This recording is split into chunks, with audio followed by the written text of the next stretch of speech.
पता नहीं रोज रोज मुझे मछलियाँ कम क्यों मिलती हैं, जबकि हरिया तो रोज मुझसे ज्यादा मछलियाँ पकड़ कर लाता है।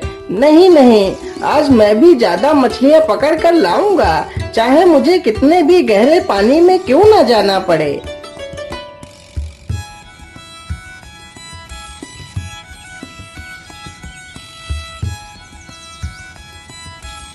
हरीराम ज्यादा मछलियां पकड़ने के लालच में अपनी नाव को गहरे पानी की तरफ ले जाता है।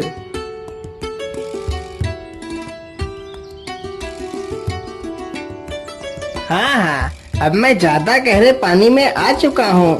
यहाँ पर ज्यादा मछलियाँ होनी चाहिए। चलो जल्दी से मछलियाँ पकड़ता हूँ।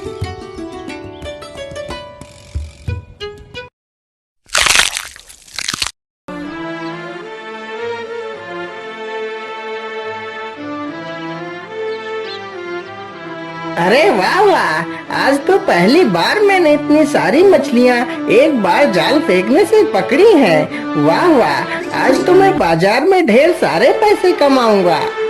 हरीराम इतना कह ही रहा था कि तभी वहाँ पर एक सींग वाली मछली आ जाती है और हरीराम की नाव पर जोर से अपने सींग से वार करती है, तो हरीराम की नाव में छेद हो जाता है। बाप रे बाप, इतनी बड़ी मछली! भाग लो हरीराम, नहीं तो आज समंदर में ही तुम्हारी समाधि बन जाएगी। हरीराम जल्दी जल्दी से अपनी नाव को बाहर की ओर लाता है। बाहर लाते लाते उसकी नाव में काफी पानी भर जाता है, जिसके कारण उसकी नाव डूब जाती है। वह मुश्किल से खुद की ही जान बचा पाता है। राम राम राम राम, आज तो मरते मरते बचा, लेकिन मेरी नाव तो डूब गई है। अब मैं मछलियाँ कैसे पकड़ूंगा? ऐसे तो मैं भूखों मर जाऊंगा।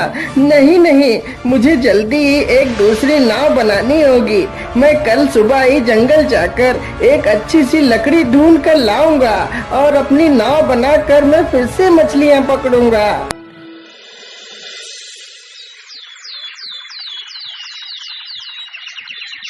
सुबह होते ही हरीराम कुल्हाड़ी लेकर जंगल की ओर निकल पड़ता है।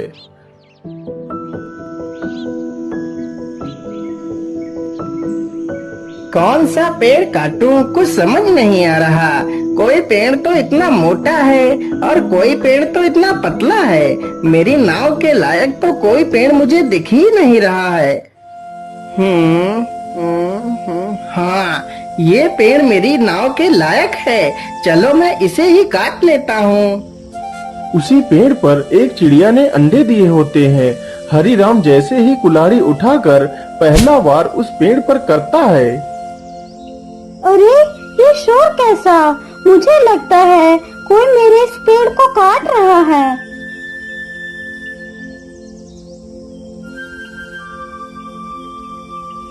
अरे भैया, आप इस पेड़ को क्यों काट रहे हैं? अरे चिड़िया बहन, मैं यह पेड़ काट कर अपने लिए एक नाव बनाऊंगा। लेकिन भैया, कृपा कर आप इस पेड़ को मत काटिए। इसी पेड़ पर मेरा घोंसला है जिसमें मेरे अंडे रखे हैं। यदि तुम इस पेड़ को काट दोगे तो मेरे अंडे नीचे गिरकर टूट जाएंगे और मेरा घर बर्बाद हो जाएगा। कृपा कर आप कोई दूसरा पेड़ काट लीजिए। अरे अरे, माफ करना चिड़िया बहन, मुझे पता नहीं था कि आपका घोंसला इसी पेड़ पर है। नहीं तो मैं इस पेड़ को कभी नहीं काटता। चलो चलो, मैं कोई दूसरा पेड़ काट लेता हूँ। हरीराम फिर से दूसरा पेड़ ढूंढने लगता है। अरे बाप रे बाप, मुझे लगता है बहुत जोर की बारिश आने वाली है। तभी जोरदार हवाओं के साथ बारिश होने लगती है। अरे राम राम राम, या तो बहुत जोर की बारिश आ गई। अब कहाँ छिपूं मैं? मुझे लगता है वहाँ पर कोई झोपड़ी है। चलो चलकर देखता हूँ।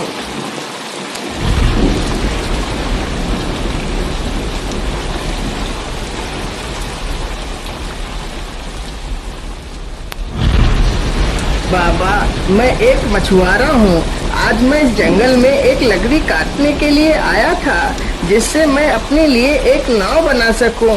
लेकिन लकड़ी तो मुझे मिली नहीं। तभी जोर जोर से बारिश होने लगी। कृपा कर मुझे आज रात भर के लिए अपनी झोपड़ी में रुक जाने दीजिए। सुबह होते ही मैं यहाँ से चला जाऊंगा। ठीक है बेटा, तुम अंदर आ जाओ।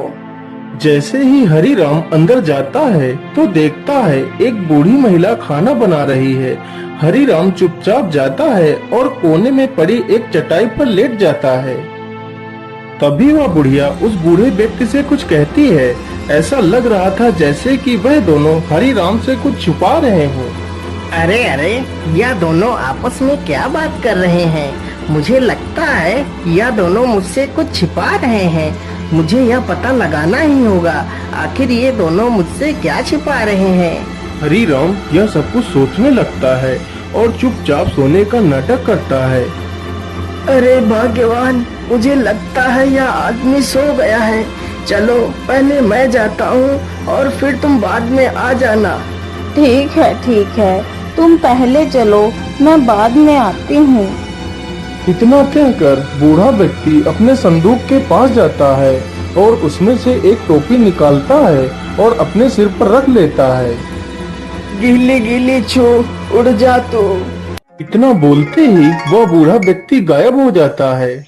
इसी प्रकार वह बूढ़ी महिला भी संदूक के पास जाती है और अपने सिर पर एक टोपी रख लेती है। गिले गिले छू, उड़ जा तू। इतना बोलते ही वह बूढ़ी महिला भी वहाँ से गायब हो जाती है। यह सब देखकर हरिराम सक्का बक्का रह जाता है। अरे बाप रे बाप, ये मैं क्या देख रहा हूँ? ये दोनों कहाँ चले गए? हरिराम तुरंत ही संदूक के पास जाता है। अरे ये क्या? इस संदूक में तो एक और टोपी रखी है। तो क्या इसी टोपी की मदद से ही वह दोनों गायब हो गए हैं? चलो मैं भी इस टोपी को लगाकर देखता हूँ। मैंने टोपी तो पहन ली। चलो अब जल्दी से वह मंत्र बोलता हूँ। क्या बोला था उन दोनों ने? हाँ, गिली गिली छू, उड़ जा तू। जैसे ही हरिराम यह मंत्र बोलता है वह तुरंत गायब हो जाता है और वह एक राजमहल में पहुंच जाता है। तो देखता है बूढ़ी महिला और वो बूढ़ा व्यक्ति उसी महल में बैठकर खाना खा रहे हैं। हरिराम को वहां पर देखकर दोनों हैरान रह जाते हैं। चलो चलो भाग्यवान, जल्दी से हम सारे बर्तन अपनी झोली में डालकर यहाँ से निकल लेते हैं। वह दोनों राजा के घर से सोने व चांदी के बर्तन की चोरी करके उन्हें गरीबों में बांट दिया करते थे। दोनों जल्दी से कुछ बर्तन अपनी झोली में रखते हैं और वहाँ से चले जाते हैं।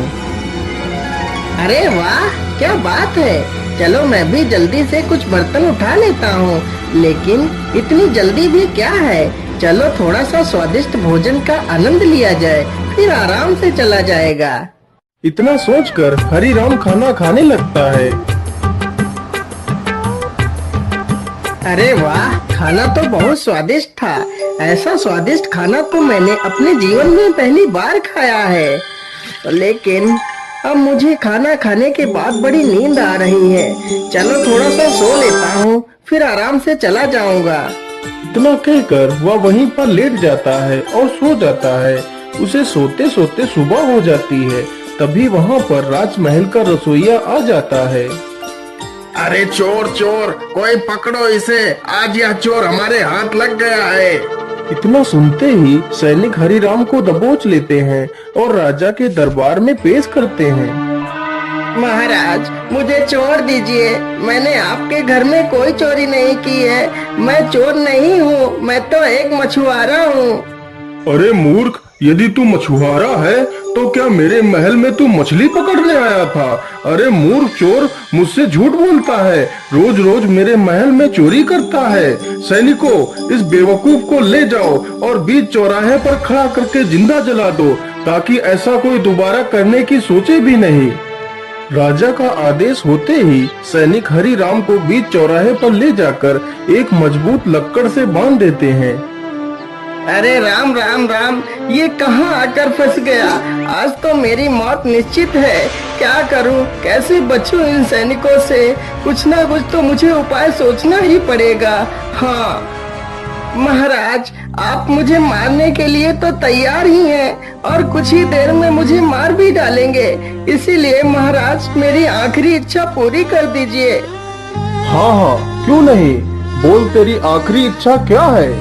महाराज, मैं चाहता हूँ कि आप लोग मुझे जिंदा जलाएं। उससे पहले मेरी टोपी मेरे सिर पर रख दीजिए, इससे मेरी आत्मा को शांति मिल जाएगी। अच्छा अच्छा, ठीक है। एक राजा होने के नाते मैं तेरी आखिरी इच्छा भी जरूर पूरी करूँगा। सैनिकों, जल्दी से जाओ और इसकी टोपी को उठाकर ले आओ और इसे पहना दो। सैनिक तुरंत ही टोपी लेकर आ जाते हैं और हरि राम को टोपी पहना देते हैं। टोपी को पहनते ही हरि राम खुश हो जाता है। गीली गीली छू, उड़ जा तू। हरि राम तुरंत ही उस लक्कड़ समेत वहाँ से गायब हो जाता है। यह सब देखकर वहाँ पर खड़े हुए लोगों में भगदड़ मच जाती है। अरे भागो भागो, यहाँ से जल्दी से भागो और अपनी जान बचाओ, यहाँ पर भूत आ गया है।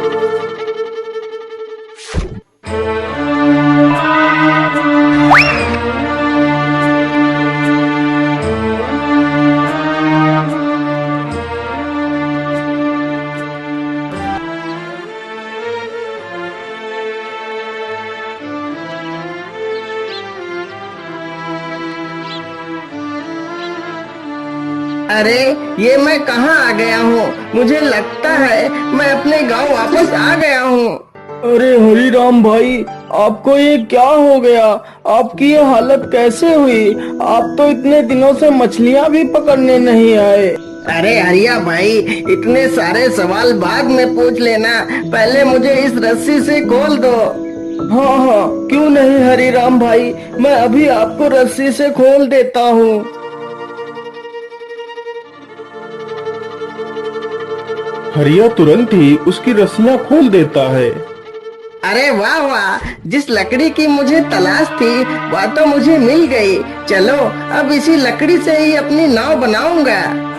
इस प्रकार हरि राम लकड़ी को उठाता है और दोनों वहाँ से चले जाते हैं।